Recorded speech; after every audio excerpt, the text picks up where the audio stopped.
మత్తయి, mark, లూకా, యోహాను ప్రభువైన యేసు క్రీస్తు యొక్క పుట్టుక, పరిచర్య, పునరుద్ధానం, పరలోక ప్రయాణం.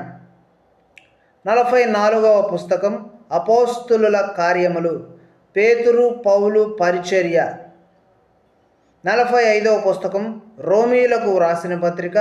46వ పుస్తకం మొదటి కొరింథీలకు వ్రాసిన పత్రిక. 47వ పుస్తకం రెండవ కొరింథీలకు వ్రాసిన పత్రిక.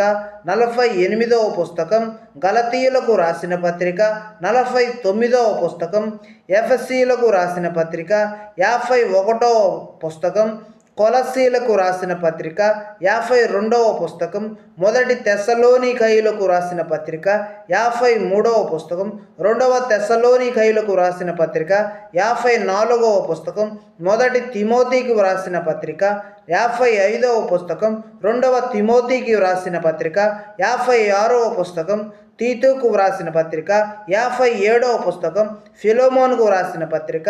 58వ పుస్తకం హెబ్రీయులకు వ్రాసిన పత్రిక. పౌలు యొక్క పత్రికలు, ప్రయాణాలు, ప్రయాసలు, ప్రోత్సాహాలు, ప్రమాదాలు, పరీక్షలు.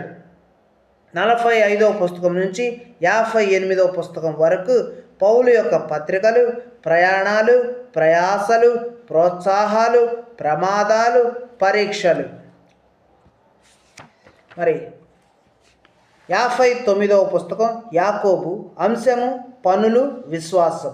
60వ పుస్తకం మొదటి పేతురు రాసిన పత్రిక. 61వ పుస్తకం రెండవ పేతురు రాసిన పత్రిక. అంశం పరిశుద్ధులు, పరీక్షలు. 62వ పుస్తకం మొదటి యోహాను రాసిన పత్రిక. 63వ పుస్తకం రెండవ యోహాను రాసిన పత్రిక. 64వ పుస్తకం మూడవ యోహాను రాసిన పత్రిక. అంశము ప్రభువైన యేసు క్రీస్తే సత్యము, జీవము, మార్గము. 65వ పుస్తకం యూదా రాసిన పత్రిక. అంశము పోరాటం. 66వ పుస్తకం ప్రకటన గ్రంథము. అంశము పరలోక ప్రత్యక్షత. బైబిల్. 1. బైబిల్ అనే పదం ఎక్కడి నుండి వచ్చింది, ఎలా వచ్చింది? బైబిల్ అనే పదం గ్రీకు భాషలో బిబ్లోస్ అనే పదము నుండి వచ్చింది. బిబ్లోస్ అనగా గ్రంథము అని అర్థము. దీనిని బిబ్లియా అని కూడా పిలుస్తారు.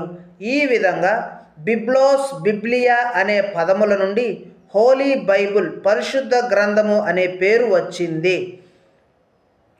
బైబిల్ అనే పదం ఎక్కడి నుండి వచ్చింది, ఎలా వచ్చింది అనే సంగతి తెలియజేసినటువంటి ఈ యొక్క